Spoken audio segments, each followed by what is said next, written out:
वहाँ फरिश्ते रहते हैं। जब बीमार को देखो तो कोई अल्लाह शिफा दे दे, जो फरिश्ते मौजूद हैं वो आमीन कह देते हैं तो तुम्हारे भाई का भला हो जाता, अल्लाह उसे शिफा दे देता। लेकिन जे तो कहें अल्लाह जैते जात कहीं है कि हाँ इके तो खूने नहीं रहेगा, ये बोली नहीं बोलना चाहिए। वो तो वैसे जैसे एक बहिर रहा है, उसके गांव में एक आदमी बीमार भवा तो गौवा भर देखा जाए लगो बहिरवा नहीं गवा। सोचे सम कहा जे हम बहिर आदमी हो जेबे कहीं कुछ कहीं कुछ नहीं गवा। लेकिन हफ्ता गुजरेगा वो कहीं बीमारी का सिलसिला बढ़ते चला जाए। गांव भर देखा जाए तो बहिरवा सोचे यार गांव भर गए हम भी नहीं गए हैं। गंवा वाला सोचा था कि देखो सब आए लेकिन बहिरवा नहीं आवा, तो अला हम चले जाए तो बहिरवो गवा। जब गवा तो रस्तम सोचिस कि जेबे 3 बात पूछबे तो कहे चले। पहली बात पूछेंगे कि क्या हाल है तो कहबे करी हाँ ठीक है, तो हम कहबे बहुत अच्छी बात है।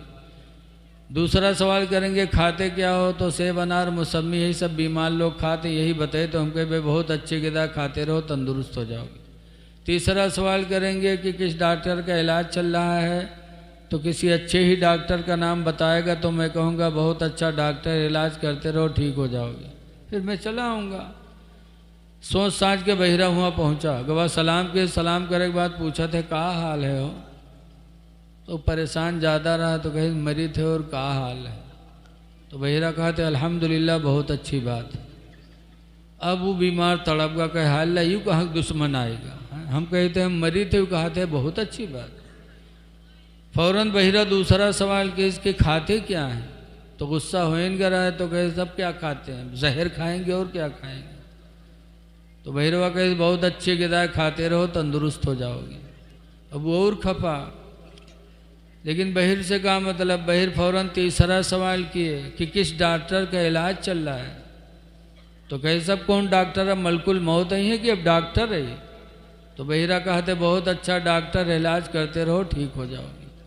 उसके बाद चला गया था खुश करने, अब आया नाराज करके। इसलिए लोगों परेशानों की मदद करो, हिंदू मुस्लिम न देखो, भूखा हो खाना खिलाओ, बीमार हो जाए आयादत करो, मुसीबत में हो उसका सहारा बन जाओ, इंसानियत पैदा करो, अल्लाह भी आपसे राज़ी होगा, अल्लाह का रसूल भी राज़ी होगा।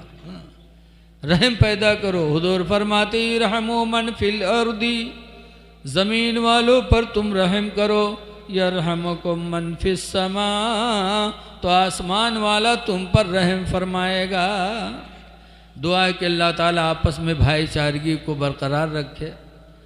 अल्हम्दुलिल्लाह पहली मर्तबा नरगढ़ा की मस्जिद में गया, देख के तबीयत बाग हो गई। जगह भी काफ़ी है, बनी भी अच्छी है, ऊंची बनाई है, मदरसा भी है। ऐ लोगों मदरसा मस्जिद ये दोनों इस्लाम की बुनियादी चीज़ें हैं। जैसे हमारे रीढ़ है बदन में, रीढ़ की हड्डी बेकार हो जाए तो इंसान फिर रह नहीं सकता, ऐसे ही मदरसे हमारे तुम्हारे लिए इस्लाम की एतबार से रीढ़ की हड्डी। इसलिए मदरसों का ख्याल रखो, बनाओ मदरसे को और अपने बच्चों को पढ़ाओ लिखाओ। ये ना सोचो कि मेरा बच्चा हाफिज होगा, आलिम होगा तो 7,000 8,000 10,000 में क्या होगा।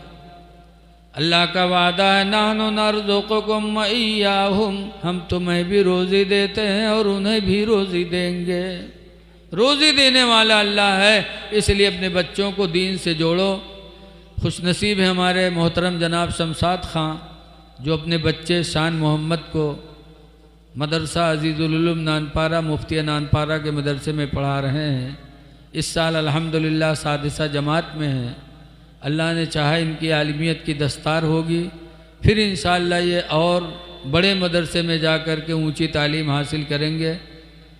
हज़रत मौलाना ग़ुलाम वारिस साहब क़िबला ये हमारे सीनियर साथी हैं। आज सोचा था कि मुलाकात होगी लेकिन शायद कहीं जा चुके हैं। इसलिए लोगों अपने बच्चों को आलिम बनाओ, हाफिज़ बनाओ, ताकि इस्लाम के सख्त मुश्किल जवाब में है। इसलिए कब्र की तैयारी करो, चाहे मर्द हो चाहे औरत हो, अल्लाह कुरान में फरमाता यौम यफिरुल मरउ मिन अखीही, ऐ मेरे बंदो उस दिन को याद करो जिस दिन इंसान अपने भाई से भागेगा, व साहिबतिही व बनीही, और अपनी बीवी से भी भागेगा, अपने औलादों से भी भागेगा, व उम्मी व अबीही, और अपने माँ से भी भागेगा, अपने बाप से भी भागेगा। एक दिन ऐसा आने वाला है, लिहाजा है मेरी माँ बहनों, मेरी बच्चियों, तुम भी नेकियां कर लो, इसलिए कि कुरान कहता है क़यामत के दिन तुम्हारा शौहर तुमसे भागेगा, व साहिबतिही व बनी, इंसान अपनी बीवी से भी भागेगा, अपनी औलाद से भागेगा। बेशक सुभान अल्लाह। आज बीवी के लिए आदमी अपने भाई को छोड़ देता, बीवी के लिए माँ बाप को छोड़ देता, लेकिन वही बीवी जब कल क़यामत के दिन आना चाहेगी करीब में, तो क़यामत के दिन वह इंसान भागेगा कि कहीं हमसे नेकी न मांग बैठे। इसलिए मेरी बहनों, तुम भी नेकियों का ख़जाना जमा कर लो, ताकि कल क़यामत के दिन अगर तुमसे भागे तो भागा करे, तुम्हारे पास भी नेकियों का ख़जाना होना चाहिए, हर इंसान के पास होना चाहिए। नबी करीम सल्लल्लाहु अलैहि वसल्लम के सहाबा और अल्लाह के नेक बंदों की ज़िंदगी से हमें बहुत कुछ सबक मिलता है। एक बुज़ुर्ग थे जिनका नाम है हज़रत अबू बकर बिन अय्याश। उनका मामला आखिरी आया, जब जागने का वक्त आया तो उनकी लड़की रोने लगी। बच्चियों को माँ बाप से बड़ी मोहब्बत होती है, लेकिन आजकल लोग बच्चियों को गिरी निगाह से देखते हैं। लड़की रोने लगी। हज़रत अबू बकर बिन अय्याश कहते हैं मेरी बेटी रो क्यों रही हो? तो अबू बकर बिन अय्याश की बेटी ने कहा था कि अब्बा आपके जागने का वक्त है, आपका आखिरी वक्त है, मैं इस डर में रो रही हूँ कि मरने के बाद अल्लाह ताला पता नहीं आपका ठिकाना जन्नत बनाए कि जहन्नम बनाए। आपका ठिकाना सोच के रो रही हूँ कि अल्लाह आपको कहीं जहन्नम में न डाल दे। तो अबू बकर बिन अय्याश ने कहा था मेरी बेटी रो नहीं, खुदा की रहमत से उम्मीद है कि जिस कमरे में मेरी रूह निकलने वाली है, इसी कमरे के अंदर मैंने 24,000 मरतबा कुरान करीम ख़त्म किया है। वाह भाई वाह। 24,000 मरतबा मैंने कुरान ख़त्म किया है बेटी इसी कमरे में। मुझे उम्मीद है कि अल्लाह अपने कुरान के वसीले से मुझे जन्नत ठिकाना अता करेगा। ऐ लोगों, ऐसे ऐसे लोग दुनिया में पड़े हैं, लेकिन आज अफसोस है कि साल गुजर जाता हमारा एक कुरान ख़त्म नहीं होता। वो 24,000 मरतबा जिस घर में थे उस घर में 24,000 मरतबा कुरान ख़त्म किए। इसलिए लोगों, नमाज़ें भी पढ़ो और कुरान भी पढ़ो अपने घरों में। हुज़ूर फरमाते हैं कि अल-माहिरु बिल कुरान मा'स-सुफ़रतिल किरामिल बररा, कि कुरान को पढ़ने वाले, कुरान को जानने वाले क़यामत के दिन नबियों के साथ और फरिश्तों के साथ उठाए जाएंगे। इनका हश्र नबियों के साथ होगा, इनका हश्र फरिश्तों के साथ होगा। इसलिए नेकियां कर लो और एक दूसरे को भी बचाने की कोशिश करो। देखिए, हज़रत इमाम आदम अबू हनीफ़ा रहमतुल्लाह अलैह की एक लड़की थी जिनका नाम था हनीफ़ा। क्या नाम था? हनीफ़ा।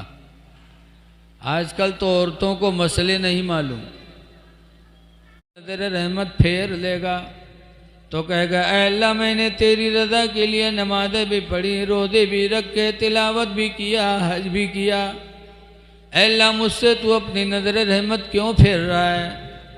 तो अल्लाह फरमाएगा मैं बीमार पड़ा था, तू देखने नहीं आया? अरे तू कब बीमार हुआ है अल्लाह? बीमार होना तो बंदों की सिफत है, तू कब बीमार हुआ? तो अल्लाह फरमाएगा तेरा फला पड़ोसी बीमार पड़ा था, तू देखने नहीं गया। अगर तू देखने जाता तो मैं वहाँ मौजूद था, अपने बंदे के पास मेरी तेरी मुलाकात हो जाती।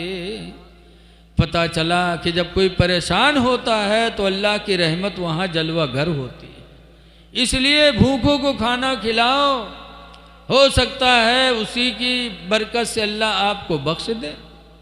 ऐसे कोई बीमार हो तो उसको देखने चले जाओ और वहाँ जाने के बाद दुआएं भी मांगो। लेकिन आज लोग देखे जाते नहीं हो, जइहे तो कहीं है तो सुखाए गवा, इके तो खूने नहीं रहेगा। बताओ। और हदीस में है अनुम्मे सलामता कालत काला रसूलुल्लाह, उम्मे सलमा से रवायत है, फरमाते हुजूर इरशाद फरमाते हैं इदा हदरा अहदुकुमुल मरीदा बिल मय्यिता, जब तुम में से कोई किसी बीमार या किसी मुर्दे के पास जाए फलियकुल खैरा, तो चाहिए कि अच्छी बोलियां बोले। लियन्नल मलाइकता युअम्मिनूना अला मा तक़ूलून, इसलिए कि फरिश्ते उन बोलियों पर आमीन कहते हैं जो तुम मुंह से बोला करते हो।